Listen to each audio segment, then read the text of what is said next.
Hello and welcome to the fourth edition of the Education magazine. And of course, we've got quite an edition for you because this time we're going to be talking about autism. And rather than hear from me about what I think are the important things, we'll be talking to the experts who will tell you what the important things are about diagnosing autism and the things that you might want to look out for. Identifying a child maybe who hasn't yet been diagnosed, identifying them with the common signs that you might wish to look out for, and the challenges that are often faced by many people who are going about seeking a diagnosis, and the problems that follow that when you come to voice your opinions and arguments before the Special Needs Tribunal, or maybe just asking for support generally when you're an adult, when you are looking for a diagnosis, and the kind of challenges that you face later in life. I'm absolutely delighted to have a team of brilliant experts with us today. We have representatives from the London Autism assessment practice, and that's led by Vivienne, Clifford, Educational Psychologist, and Juanita, Hurley, speech and language therapist. And we also have some experts in occupational therapy and social care. We have Melinda Eriksen, who some of you might remember from other sessions that we've done in the past, and Kathy Long, our guest expert, who is an expert practitioner in social work practice, and she will tell you about her own experiences in facing the challenges of getting a diagnosis for herself. And then we have Chris Barnett, who is, you've seen again before in previous presentations. Chris Barnett, one of our senior lawyers, who will talk about the challenges sometimes that parents face when they're challenged over the diagnosis. So what is really the law in relation to diagnosing autism?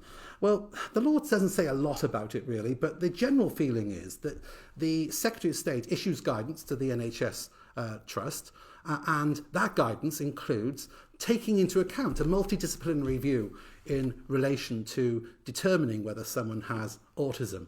And the law was that sort of obligation to ensure multidisciplinary opinion and taking out, looking at the statutory guidance that should be in existence and followed, is also enshrined in the Autism Act 2, which is obliging the NHS Trust and local authorities to take into account the views of the Secretary of State when issuing guidance of that kind. And then later there's been amendments to the National Health Service Act, which brings in an obligation to take into account Secretary of State guidance, to include the guidance issued by the National Institute of Clinical Excellence. And we'll be talking a little bit about that too. So I'd like to introduce you to my guest, Viv Clifford, Educational Psychologist. Viv, thank you so much for joining us today. Welcome. Hello, everyone. And we also have Juanita Hurley. Juanita, thank you for joining. Pleasure. Hello, everybody. And of course, Melinda Eriksen, occupational therapist. Melinda, nice to see you. Thanks for having me. And of course, Kathy Long. You've not met her before, but she is absolutely wonderful. A great friend of the firm, represented many of my clients over a number of years. We go back a long way. Kathy, warm welcome to you today. Thank you, Mike. I'm really happy to be here with such great people. And Chris Barnett. Chris, good afternoon. Thank you, Mike. Thanks very much. And hello, everyone. No, I shouldn't have said good afternoon because, of course, it might not be the afternoon when you see this, but we're recording it in the afternoon, so there we go. Viv, tell us, what do you do as part of the London Autism assessment practice? Okay, well, we basically, we hold a clinic where we will see children, young people, young adults in relation to making assessments where concerns may exist around autism and around other areas as well. So, for example, speech and language, cognition and learning. And what we did was we combined a number of ourselves working in different disciplines so that we could provide a team approach to these assessments and basically work together with the families or the young people, young adults. So we have a clinic based in London, which is where people will come and visit with us. Prior to that, we will have reviewed the referral, and looked at the information that comes with it and all of the paperwork, because as you can imagine, some of our clients may have a lot of additional information from previous assessments, which may include pediatricians, GPs, health professionals, at school, information from schools, and so on. So we will have a good look at that before we actually see a child or a young person. The team comprises of myself, so I'm an educational psychologist, so I can have a look at the child from a developmental perspective, from an educational perspective, and that extends up to young people as well, young adults who may still be within education, for example, university, and may find themselves at that point starting to struggle or reflecting on themselves and finding that there are differences there and wanting to explore that. And we have Juanita, who's been introduced to you, who's a specialist speech and language therapist, and makes an invaluable contribution in relation to speech and language skills and social communication skills, particularly if a child has delayed language or a language disorder, and we really have to tease that apart from what might be difficulties relating to that area, or whether we're looking at autism, and Juanita will talk a little bit more about that. And we have a clinical psychologist who makes a contribution in relation to the assessment of autism, particularly taking a very careful developmental history of the child or the young adult, and also looking at mental health aspects. And then we have key identified people that we might refer onto as well. Melinda being a really valuable person that we will sort of direct some clients to, because we will maybe be picking up on sensory processing issues, for example. And the reason why we set ourselves up was we were becoming frustrated, as many parents will feel, at the amount of time that people and children were facing in relation to getting appointments for diagnoses, and picking up some families who were waiting 2 years plus just in order to get that first appointment. And so we decided to come together and see if we could provide an alternative for people. And needless to say, it's getting very busy. Well, I'm sure. I mean, do you find, if we go back to the baseline, really, there'll be a lot of parents watching this who might have a 5 or 6 year old child, and they are thinking, do you know what? Something's not quite right. What do you think, if you were a parent or advising a parent, what were the kind of things you want to look out for when you're dealing with a very young child? The sorts of things that we find parents are picking up on and which they need to look for is very much around the social development of the child. So they may find that there are differences in the way their child is playing. They may not have developed the skills to actually play with other children, or they may be attempting to play with other children, but it's going wrong. And they may find their child is lashing out or becoming distressed or upset. They may find that play has become very insular, so that the child will just play by themselves. It may be very repetitive, and it may lack imagination. So rather than play with an aeroplane as an aeroplane, they may find that their child is just looking at the physical attributes of the aeroplane and spinning the wheels, or wanting to line up their toys and that sort of thing. They may find their language is of concern. It may be developing, they may be establishing a vocabulary of words, but actually not holding real conversations. Or if their child is talking, they may just be talking about the things that interest the child and doing what we call talking at you rather than talking with you. And they may find they can't take their child to certain environments, supermarkets, for example, or nursery. They may find the environments too busy, too noisy, too unpredictable. The child may be having what we call meltdowns, where they just fall apart and end up screaming, crying. They may be aggressive, they may be hitting, kicking, punching, etc. And then they may have sensory issues, so they may not be able to tolerate certain things like certain clothes, or having their teeth brushed, or being washed, or certain foods, etc. They may want to always have their clothes off rather than their clothes on. And the parents will pick up on a number of these things and start to become a little bit unsettled and looking around at other children and thinking, well, why isn't my child doing that? And that will lead them then to sort of wonder, who can I go to talk about this?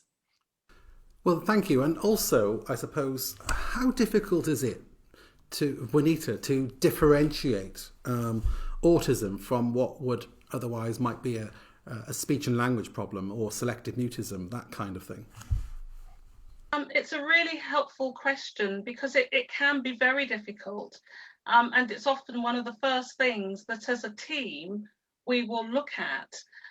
What I want to say at this point is that that sort of decision doesn't simply sit with one person, because part of the challenge in a differential diagnosis is seeking the views of multiple individuals who interact with that child and seeing the child in different environments, or at least gaining information on the child or young person from differing points of view. So we can have, say in the case of a young person who's presenting as selectively mute, that they might only present in that way within a school environment, but within their home context, they can be rather communicative. And so are we looking at selective mutism, or are we looking at a child who is highly anxious within a school context and controls that by not speaking? So the two are slightly different. I think in terms of our clinical practice, what we tend to do is attempt to gain assessment information on the child. So we want to look to see what their language skills are. Is there a difficulty there with language that's impacting upon their ability to communicate?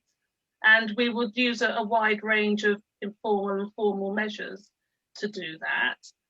We would also want to ascertain, as I've just highlighted, if the child is suffering from any particular anxiety in any given context that might be contributing to their difficulties in using their language appropriately. And I think we also spend time just wanting to understand a little bit about the personality of the child. We see various children who come into the clinic who we are sometimes told are selectively mute, but these are very passive, quiet children who would rather say nothing at all than potentially say the wrong thing, because they don't want to be poorly judged by their peers. So the nuances are very, very subtle. And so the diagnoses can be extremely challenging. Do you say that there's an importance then placed upon a thorough standardised assessment, or can you do this more sort of broadly? I think it's a combination of both. I think when we're looking at language, we need to actually understand the skills that the child or young person has, as well as the weaknesses in their profile. So I think that it's good clinical practice for any practitioner to want to have some form of assessment, because that guides so much of what we do. And yes, a great deal of that may well be standardized, but we can look more generally, more informally, to see how that child or young person is presenting. Would you think though, would you think that many parents watching this might say, well, actually, do you know what, a speech therapist that's been commissioned by the NHS Trust has simply just contacted me and said, well, you know, my child's got hasn't got autism, because from a broad evaluation, just looking at the watching the child in a school or something without doing a full standardized assessment? I think that we face certain challenges at the moment, given the pandemic and the impact that that has upon our ability to assess. But I think there are always things that we can do, and it would be, I think, perhaps not particularly wise to simply take that broad view. I think you have to gather information from a range of sources. You have to try, where possible, to observe the child in different environments, as I was describing before you make that type of decision. And I think every opportunity should be taken, where at all possible, to gather some information, some standardized information on the child if you can. We are very fortunate within the speech and language therapy world, because quite a lot of our assessments translate very nicely, we have since discovered, to being undertaken remotely. So there are things that we can do. But Juanita, when is a communication difficulty or a language difficulty just that and not autism? When do you cross that threshold into autism? Well, one of the key differences will be in the use of language. So we call that looking at the pragmatics, and also in the way in which that child uses their language to interact with others or not. So you can have a child who has significant speech and language difficulties. So they might have minimal language. In fact, they might even be non-verbal, but they are genuinely interested in interacting with others and are highly socially motivated, and they seek those sorts of interactions readily, spontaneously, volitionally, and they enjoy them. They really want to do that. But that's not so easy. That's not so easy for a young child, is it? Because they might not have developed the sort of the higher ordered language that you would expect of a typical teenager, let's say. But how does that bring challenges? When for parents watching this, we're dealing with very young children. How do you actually say that child has got an autism as opposed to a language difficulty or a standalone disorder? Well, again, looking at the way in which that child's language and interaction have developed over time, it might be, and we often see this, and I'm sure there are many parents out who are watching this who can relate to this comment, their child might appear to be socially active and socially interested, but only ever wants to talk to an individual about the same thing over and over and over again, or wants them to do the same thing over and over and over again. Well, that goes outside of the norm of social behaviour. The child isn't necessarily changing and adapting, and these things are very subtle, but children learn to do them without even thinking. But that's not really based, is it, on a standardised evaluation process? Is that something you do by asking parents to fill out a questionnaire, or is that something you do with a clinical, a proper clinical assessment, standardised assessment? Some of that can be done in terms of more of your sort of balanced questionnaires, if you like. And so there will be a combination of sending out questionnaires to parents, to nurseries, to schools, to get their views of that child in those particular contexts. But then there's also, if you go along for an assessment, the clinical observation. And when we're assessing for a child who we feel may be somewhere on the autistic spectrum, we're looking very closely at that. We're looking at the way that the child interacts or doesn't, as the case may be. We're looking to see what sort of social rapport we're able to build up with the child or not. We're also looking in a lot of detail at the way in which they play and how they include others in their play. And are they creative in that means or not? So again, it's an amalgamation of all of the above, I would say. And what about Melinda? There will be certain things that you might look out for and to contribute to on an autism assessment. Yes, thank you. So usually the multidisciplinary team, it's not always that an OT is in that team, and I receive referrals when the team has concerns about a child's sensory difficulties. Sensory processing difficulties are part of the diagnostic criteria now, and the other professionals do have a certain level of skill to identify whether they have sensory difficulties.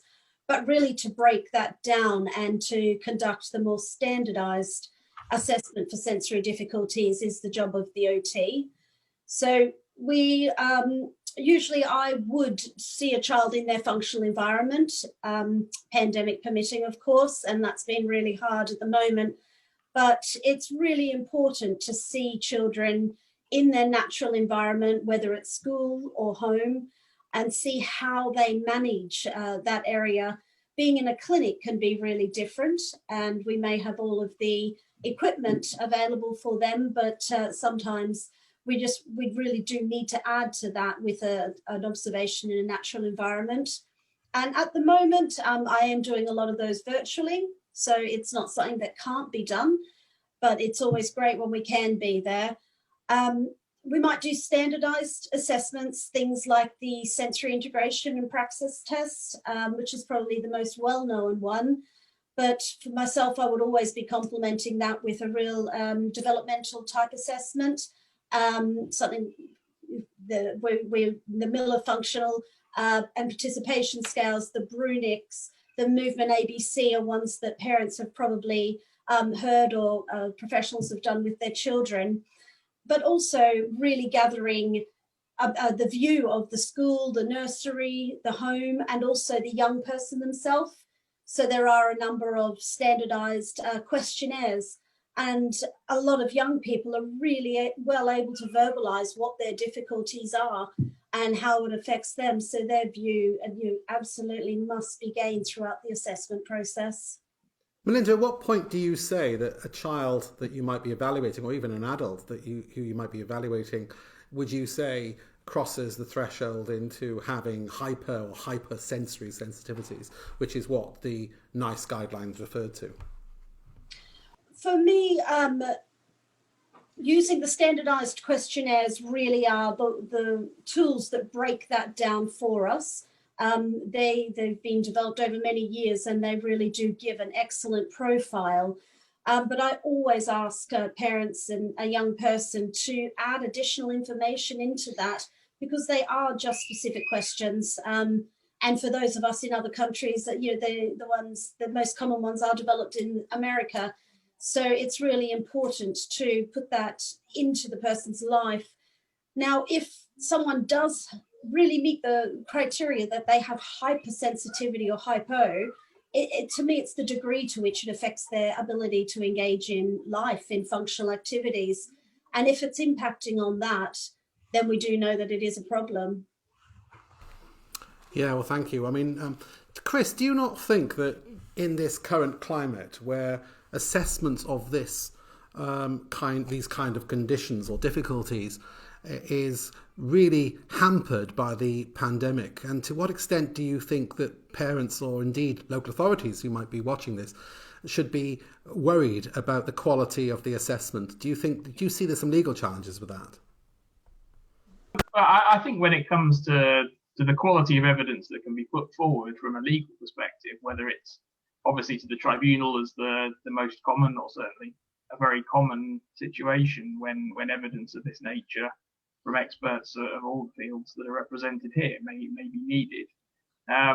Ultimately, the tribunal has to make a decision on the best evidence that's available to it, and it can't change the circumstances, or it certainly can't order people to carry out assessments that are impossible because of the pandemic restrictions. But as Juanita said, there are assessments that can be done remotely, and the understanding of what assessments can be done remotely and what assessments can be carried out in a way which may not be the same as if they are done face to face, but may still have the same value in terms of the strength of the conclusions that can be drawn from those by a professional.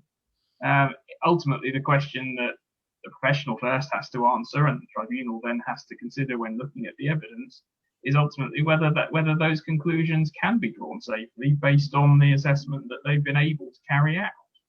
And that will be true on both sides of the process, whether it's on the parent side or on the local authority side. Whoever the expert is, their professional role, obviously, at the outset will be to carry out the best assessment they can and to draw the conclusions they can. And insofar as the circumstances prevent an assessment being done face-to-face, for example, as may be the situation, or prevent an assessment being done in school, which is obviously, I'm sure many of the experts would agree, often beneficial, then the impact of that on the conclusions that can be drawn needs to be addressed.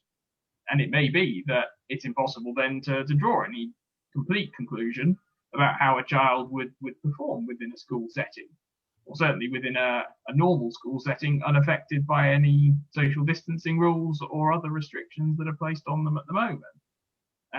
But there may still be scope for drawing conclusions, even if they've never been seen in school, about the sorts of issues that will arise in school. And based on evidence, obviously going back over many years, as may be the case, then all of those things can still be considered by a professional, as long as ultimately they make clear the extent to which the conclusions they're drawing are based on the evidence and can be justified based on the evidence that's available. So I think that there is always going to be a scope for challenging conclusions that are reached, but it's a question for every professional as to the extent to which they can then justify the conclusions that they state based on the assessment they've been able to undertake, and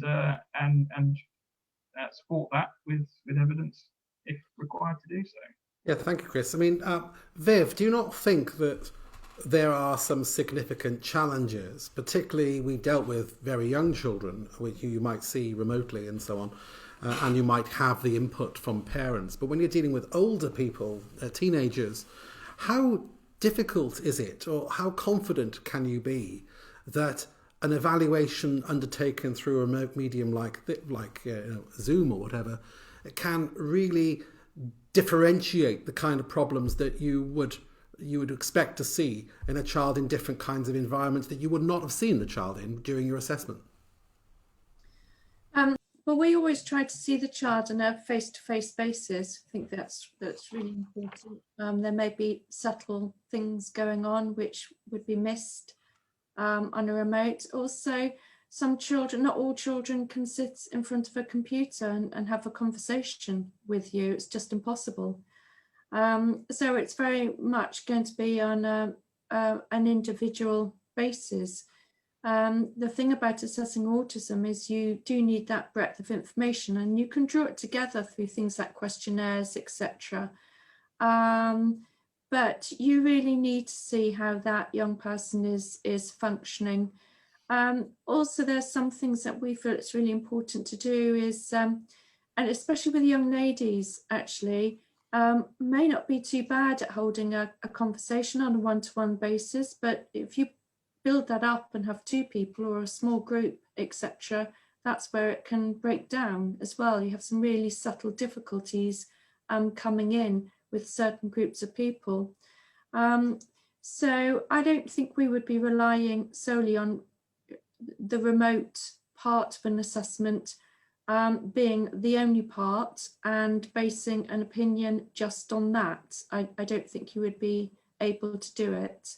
How do you differentiate or distinguish between a child or young person, and we're going to come on to deal with adults shortly, but when you're dealing with a young person who might have a more typical mental health difficulty? For example, they might be exhibiting unusual social behaviours because they are anxious. I mean, particularly during this pandemic, to what extent, how can you really tease out what are environmentally based issues or reactionary issues to events that are happening at the moment to a person who might be exhibiting an unusual social profile?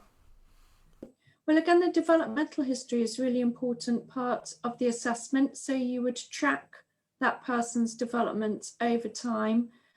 You would pick up on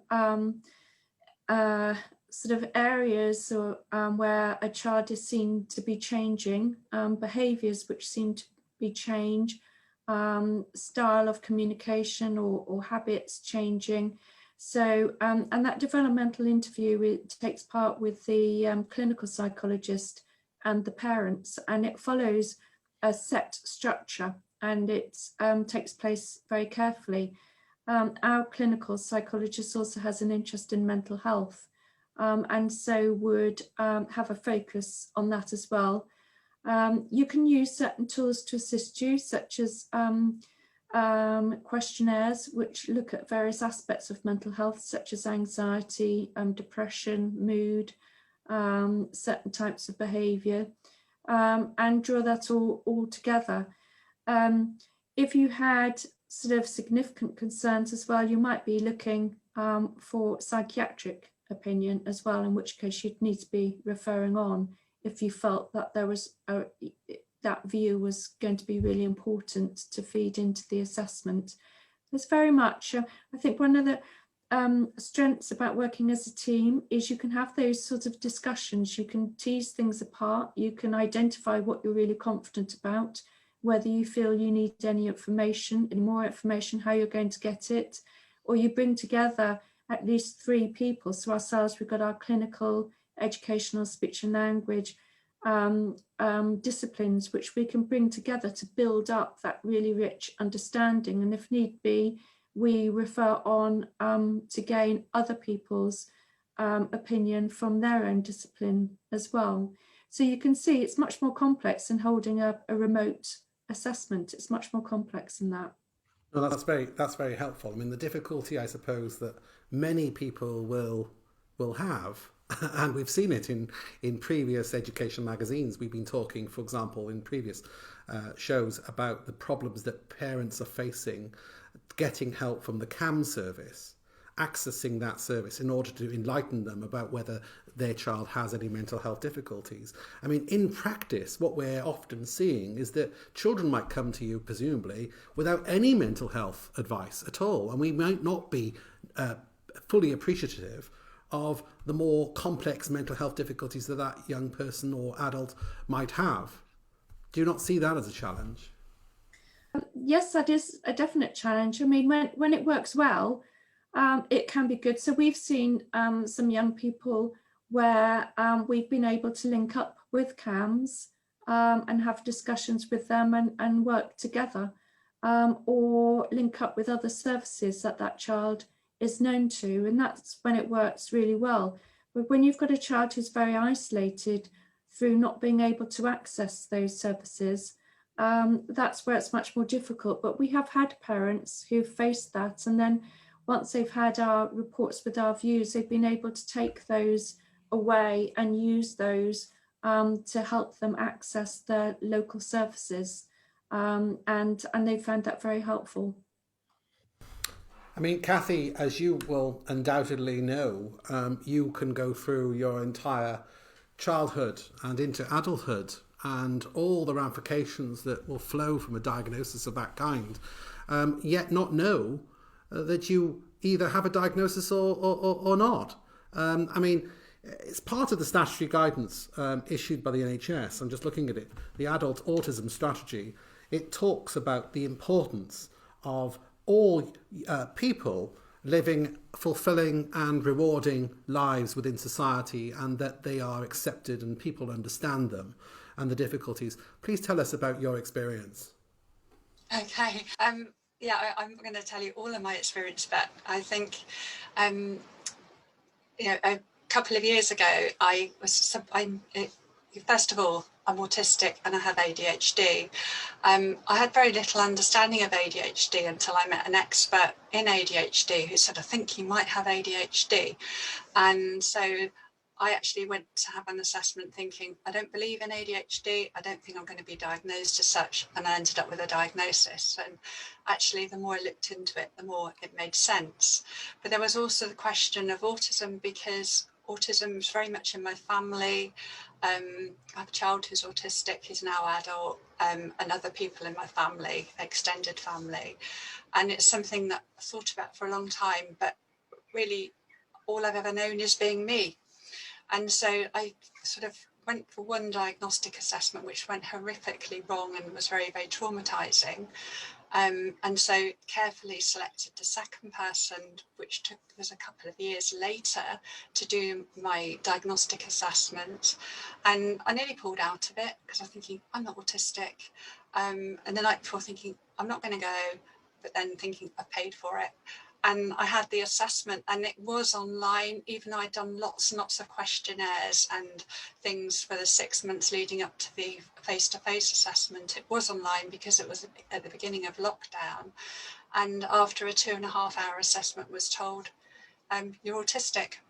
And so I sat and cried because it was just a big, big blow to me, not because there's a problem with it, it's just I've lived all my life without realising my difference. And so I've had a whole year of, well, nearly, it's not a year yet, but of having to look back at my life through the lens of autism, seeing when things have gone horrifically wrong. That's because I didn't understand it. I didn't have the understanding of social communication in that situation. Times when I've been in workplaces where I've been quite badly bullied and not being understood. So there's a whole lots in my life. And, you know, now at a place where I'm owning that, and that's why I'm here saying I'm autistic. And you know, making some really big changes in my life and actually accessing support that enables me to do what I do very, very well, and helping me with some of the things that I struggle with. So that's sort of been my challenge. And interestingly, and this keeps happening, you know, I'm talking to people about my diagnosis, and a number of my female clients said, well, we always knew you were autistic. And so that sort of come as quite a shock. Well, not shock, but it's just interesting. They were seeing something that I wasn't seeing in me. And so, and you know, one sort of very kindly, she said, that's why you get me. That's why, because you're autistic. And I think that's probably why I've been very successful in what I do professionally. I do understand autism. And I don't think that's just learned by doing an MA in autism. I think that's the intuition that I have for that. I was going to ask you whether, when you did your MA on autism, because you're, you know, a well-known expert in it from a social work practitioner's perspective, did you not, when you were doing that, think, actually, this, I'm reading about all of this and I can see a bit of me in this? I did actually. I remember there was a speech and language therapist doing one of the lectures, and she listed off a whole reel of items, you know, just sort of objects. And she just pointed at me and she said, just tell me what I've just said. And I reeled them off verbatim, and she was absolutely stunned that I'd remembered every single thing that she'd said. And there were quite a lot of sniggers in the group about different sort of bits. I think probably most on the course had sort of connections with autism. So, but I still didn't realise. I just, you know, it wasn't sort of definite. I would say from a professional point of view that I worked in mental health for 13 years, you know, in a community mental health team. And you were talking about questioning diagnoses. I saw people that would come in for assessment, and the psychiatrists were saying they've got obsessive compulsive disorder, or they're schizophrenic, or emotionally unstable personality disorder, which used to be called borderline personality disorder. So different things. And something in me would think they're autistic. And I used to get into big battles of debate with psychiatrists and psychologists. And when I left the team to become fully independent, I was in contact afterwards with one of the psychiatrists, and he apologised to me and said, Kathy, you were always right. And I just knew it was just something there. I just could see it. So I think there is a place to question diagnoses. And I think it's a valid thing to do. And I wasn't re-diagnosing them. I was just questioning whether actually I think they're autistic. And I think another thing as well, which from a social work perspective, I work with parents who are at risk of losing their children. I do parenting assessments, particularly where one or both parents are autistic or have other needs like mental health needs. And a lot of women are wrongly diagnosed as having emotionally unstable personality disorder in their teens. I'm working with women of that age now. And then later on, they have a diagnosis of autism. And then professionals such as a social worker saying, well, I'm not buying that diagnosis. You have emotionally unstable personality disorder.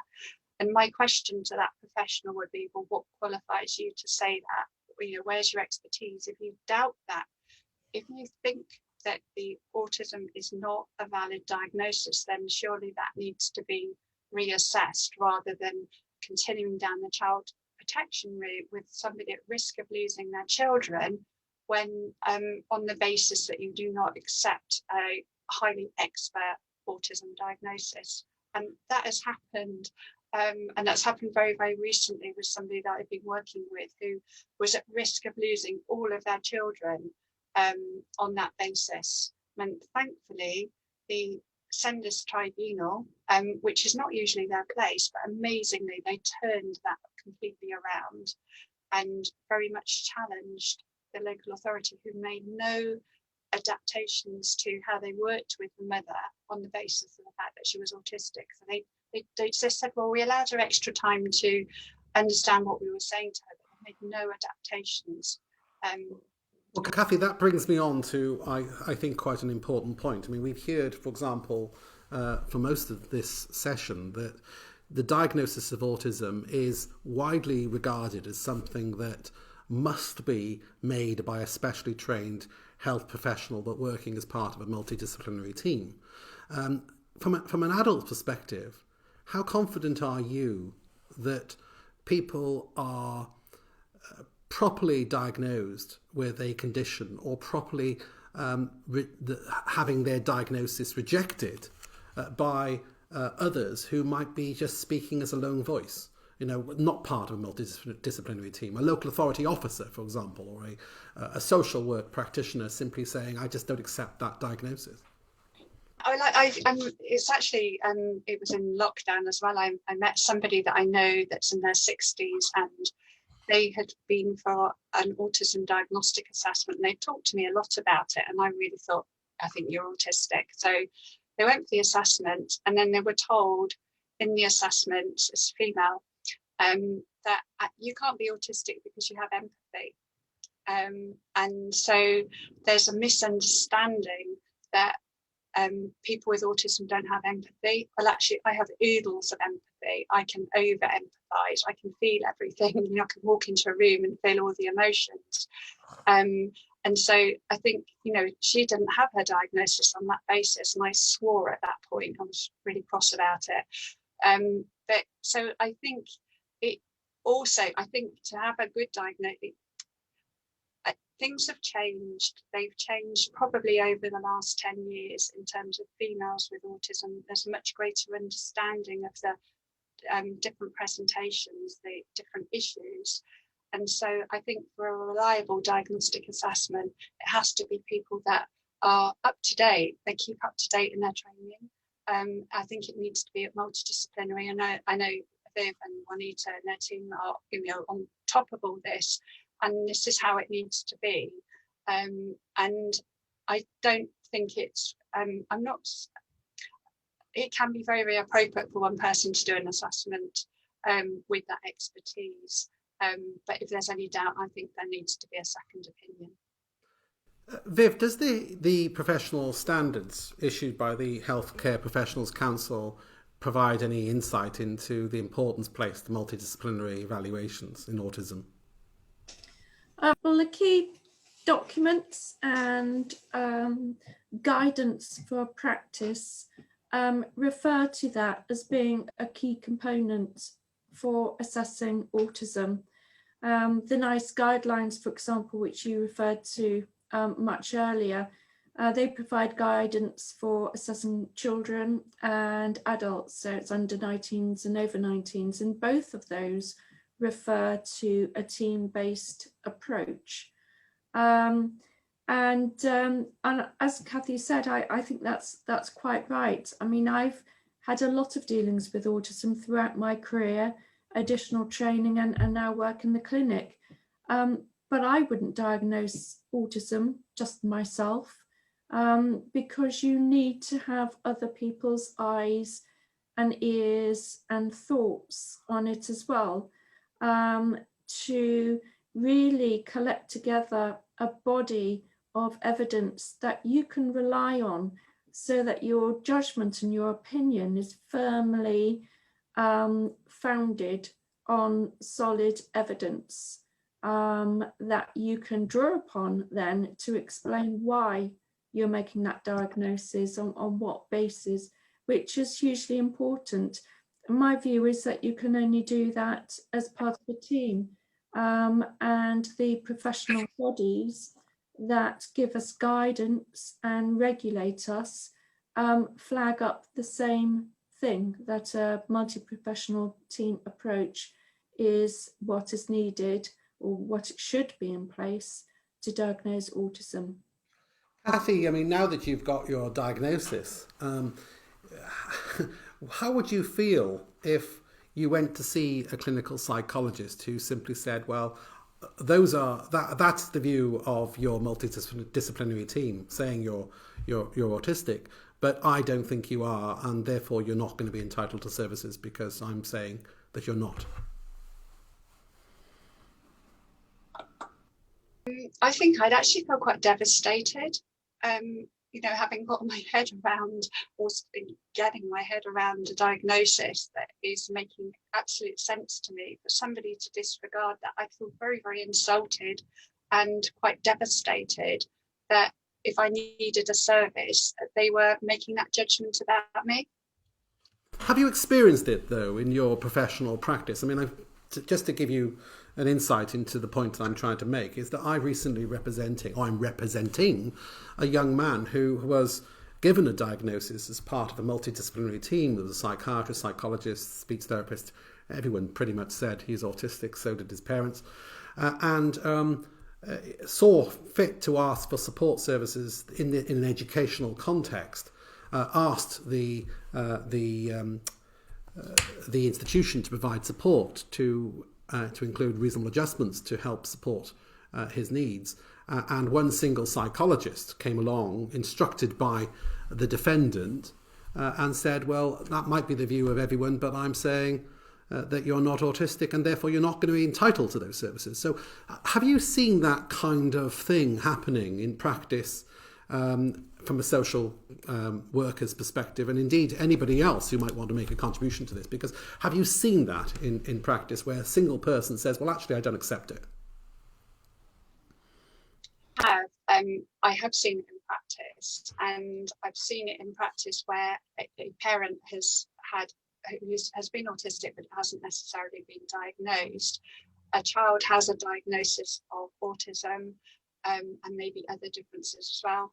And then the parent, it becomes a case of, and I don't want to go into any of this in any depth, but it becomes a case of the parents making up it's fabricated or induced illness, on the basis of one person questioning that, which becomes a team questioning it. So yes, it does happen. And I think that there's that it shouldn't happen. Things can be questioned, but I think then they need to be looking at the broad evidence to arrive at a decision, rather than just making a judgment which is going to adversely affect somebody for the rest of their life, and actually more than just the person, but their extended, their family as well. Thank you, Kathy. Melinda, from a practitioner's perspective, I mean, are you aware of any professional conduct rules that warn against people giving a single opinion against the opinion of others? I throughout my whole career, it's always been conducted as a multidisciplinary team. So I would have a great caution if I saw an assessment where that professional had not liaised with anybody else to form their own conclusions, because it really is a complex diagnostic process, and it's no one professional has all of those skills. Yeah. Juanita, have you got anything to add on that? I know you've had some technical problems this afternoon.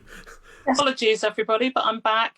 No, obviously, I've just picked up on the question, and I'd have to support everything that's said. It's an incredibly difficult process to make an autism diagnosis, particularly in a young person whereby their challenges are quite subtle and whereby they have been relatively successful in their lives, and therefore there's a question as to the authenticity of them purporting to present with social communication and interaction challenges that are disordered. Both Melinda, Viv and Kathy have highlighted the absolute importance, particularly in some of these cases where the margins are so narrow, of a multidisciplinary approach. That is absolutely key, because in looking at that particular young person, each profession may well spot something that's very particular to their area of practice and expertise. And when you join all of that together, that's often what helps you to make the final decision. So the short answer would be absolutely, it's really important for professionals to liaise. Thank you, Juanita. It wouldn't be right if we left today's session without talking about the lockdown. And of course, we're talking about autism, and we're talking about the kind of difficulties that many people face in getting the diagnosis. But what about support once you have autism? I mean, this lockdown is having a profound effect on so many young people at the moment, particularly with schools being closed. What I was wondering if I ask each one of you in a short and succinct way to give your take on the best advice you think you could give to parents and young people who are struggling to come to terms with this lockdown and the very fact that autism is a social communication disorder, and yet you're deprived from having any ability to interact with other people. What's the best advice you think you can give to individuals and to parents in this particular lockdown scenario? Because it is extremely distressing for so many people out there. I'd like to give everyone an opportunity to give their short piece of advice in relation to that problem. First, Viv.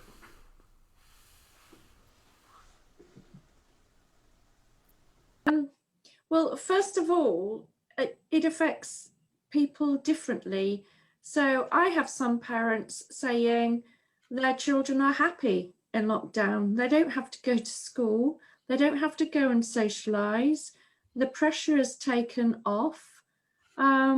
They prefer online learning, and then they can stay with their homes and follow their routines, etc., and not have to deal with lots of transitions and changes. And that's a real eye-opener as to the demands that we place on children to function within our social worlds and our schools.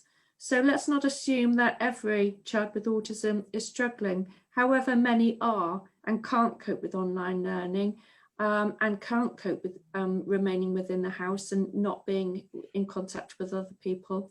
I suppose my advice would be to the parents to get support for themselves through making contact with local groups, other parents with children with autism, and to maintain contact with the schools to try and get as much support in place through strategies which might be helpful for their child. And of course, with some children, I mean, they are considered vulnerable, and parents will have the option of sending them into school on the basis of being a vulnerable child as well. Thank you, Viv. Juanita, picking up on Viv's point, some may be happy, but that doesn't necessarily mean that they are learning or they're developing, because happiness might be an indication of simply I'm away from the task of having to do anything. Do you have any concerns, or what's the best advice you would have for parents and young people in these circumstances, the extraordinary circumstances we're all facing?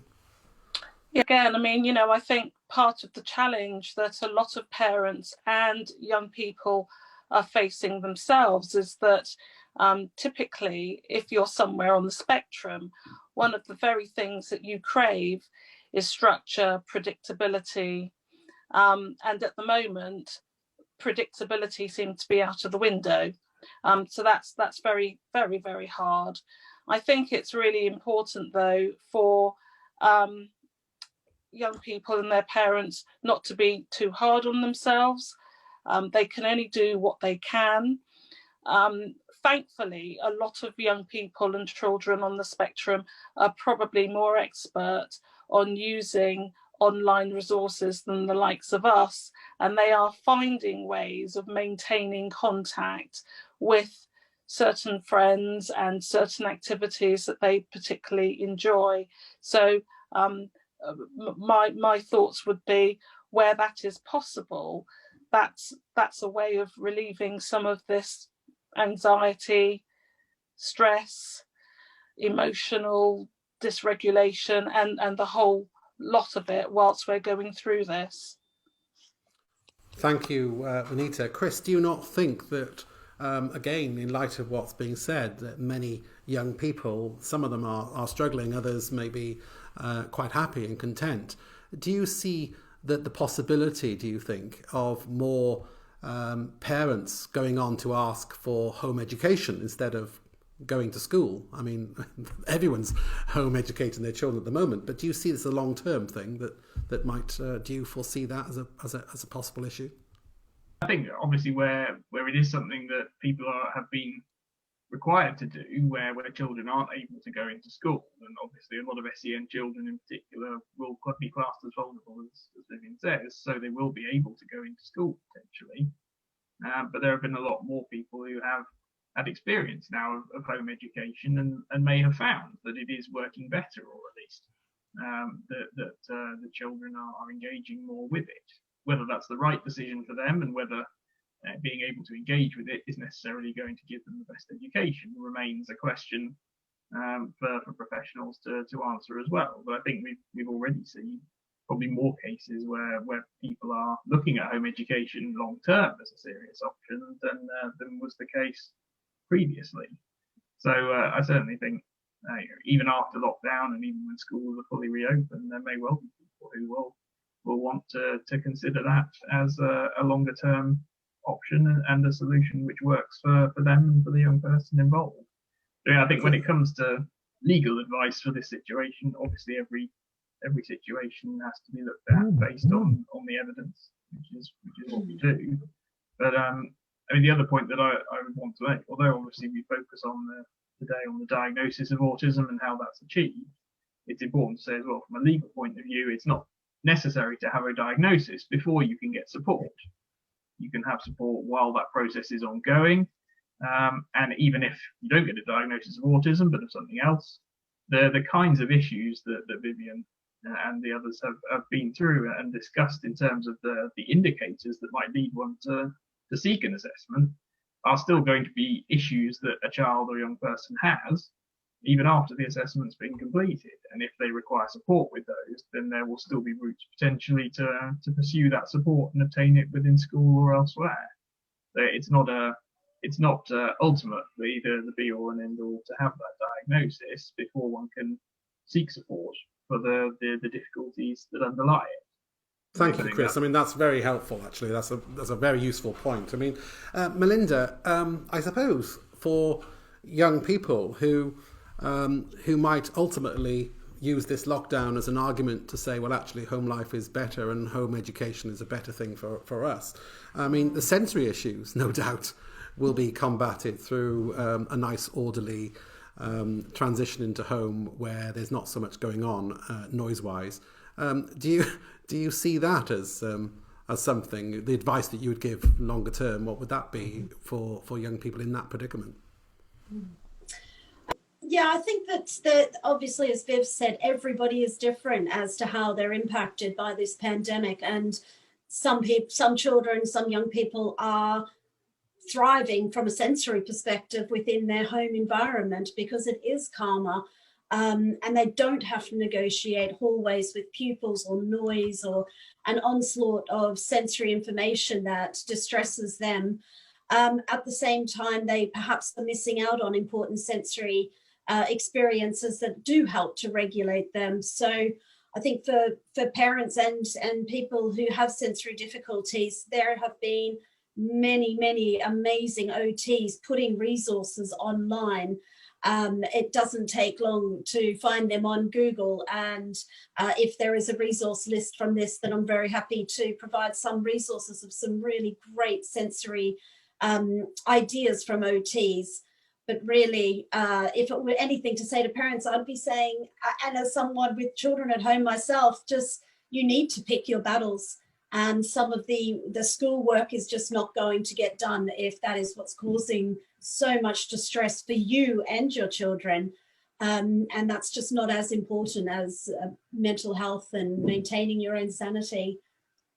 Yeah, well, quite. I mean, I suppose, Kathy, I mean, one of the challenges that parents face is that if they're in the special needs world and you're asking for different kind of provision to school or college, you have to demonstrate that a school is not appropriate. What would you say, what's your best advice in these circumstances? Yeah, I mean, I see it as a challenge, which is why I do what I do, because it's about, you know, the reason, looking at the reasons why the young person needs special educational provision, and it's looking at the whole picture. So it's not just about, well, they're quite settled at home during lockdown, so it's okay. It's actually looking at what they need from a social care perspective to be able to learn skills and sort of train and educate so that they can become more independent in adulthood. And that's what's really, really important. And I think that gets overlooked. This is where I come in really, but that can be very much overlooked from an educational perspective, that education is not just about different subjects. It's much more, it's the bigger picture about somebody, you know, learning to get themselves dressed in the right order. And that's very basic, but things like, you know, learning how to deal with conflict in relational situations, all of those things that the person needs. So it's not just about the here and now as in the environment at the moment, and we're in lockdown, but actually looking at the future and what they need to get them to be the very best of who they are. Well, I guess the thing that I was wondering is that what kind of support from a social care perspective do you think that are the typical things that could be offered to a child who, or a young person who is struggling to come to terms with the lockdown and is struggling to ever think of or even fathom in returning to school or to college? What kind of support could they get through social care? I think that is a very big challenge. It's you know, I'm working with families where there's sort of social care support has stopped because of lockdown, and because the carers can't, you know, provide the same levels of support. And I think it's leaving families in crisis, some families in crisis situations where the parents or other family members are having to step in and try and sort of firefight really and manage the situation. And there isn't a support service to come in. But I can also say that through lockdown, and I know Viv and Juanita have also will probably say quite similar, that, you know, we've continued to do assessment and continued to go to the tribunal, and people are being placed in specialist provisions, and that's working very, very well. So it doesn't, just because we're in lockdown does not mean a child or young person can't necessarily go to a specialist provision if that's what's needed. Well, I'd like to thank you all. Thank you to all my guests today, because I think that's been very useful advice. And there's so much, really. We can go on talking for undoubtedly a few hours. But I'd like to thank Viv, Juanita, Melinda, Kathy and Chris for their contributions today. In an hour to get through so much has been quite an achievement. And I'd like to thank you all for joining us this afternoon. Thank you. Well, what's been happening other than in the world of autism? One of the things that you probably noticed from the last Education magazine, that we talked about the promotion of support for young people who are suffering from cancer and who, despite having chemotherapy, are not necessarily getting their assessments and educational support plans that they might require. And we've started a campaign, myself and Dame Cathy August, to try and raise awareness about the importance that should be placed on amending the code of practice and the law to try and make it easier for young people who are impaired by the chemotherapy that they have to undergo, impaired cognitively, and the difficulties that they face, to ensure there's a more streamlined, a faster system to support them. And I'm delighted to say that following that broadcast, which was watched by 11,000 people, we've managed to get our signatures up from 500 to nearly 7,000, which is a great achievement. It might be even more today, and hopefully it'll be more in the next couple of weeks, because when we get to the sort of threshold of 10,000, I think we can start saying something about this, and we can maybe start writing to the Education Minister, and I'm going to be certainly, on behalf of Cathy August and myself, asking for change and trying to support those young people. I mean, it's extraordinary that they have to fight so bitterly hard, and parents who don't really know anything about the support systems that are out there to help them when they're going through that. That they are really not really being assisted. And I noticed from the petition that we've had up, so many of you have commented about the difficulties that you're experiencing and the heartbreak that you're encountering, seeing your child going through chemotherapy and having all the problems associated with that, and not even getting any support from education and social care to try and really help you. It's a real challenge, and but I'm pleased that our petition is really gaining momentum, and so I'm really delighted about that. I'm not sure, before I say goodbye to my guests, maybe they may have something to say about that. So I'd like to, it's a new point that I know you've not been prepared for, but perhaps you might want to have some thoughts about that, Viv, because the petition that we've raised is to try and amend the code of practice, to streamline the assessment process, to expedite the support that should be available to young people who are suffering from cancer and who are undergoing chemotherapy. Is there anything you might want to add to that? No, I'd just like to say it sounds like there's some really good work going on just to collect those voices together in a way where they can have greater impact and a more powerful voice to achieve that. So well done. Great.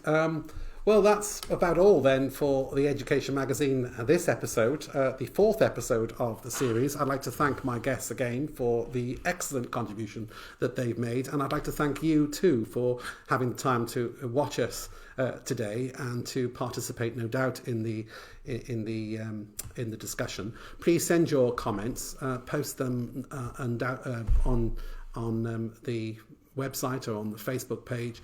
Let us know what you think about the presentation, and let us also know about other things you might want to cover in future presentations, things that are troubling you, things that you're worried about. Maybe you want to catch up on the points that we've talked about in the past. I know mental health has been a big one, and please do to provide your comments. And also, I think my guests have mentioned that there may be some resources that they might post, and please, if you want to get some information that my guests might want to post and to give you advice upon, and particularly during the lockdown, by all means contact us at the Education Magazine by emailing Dan Boxall at dboxall@sinclairslaw.co.uk, or just drop an email to education@sinclairslaw.co.uk, and we will distribute to you what advice the experts have given you.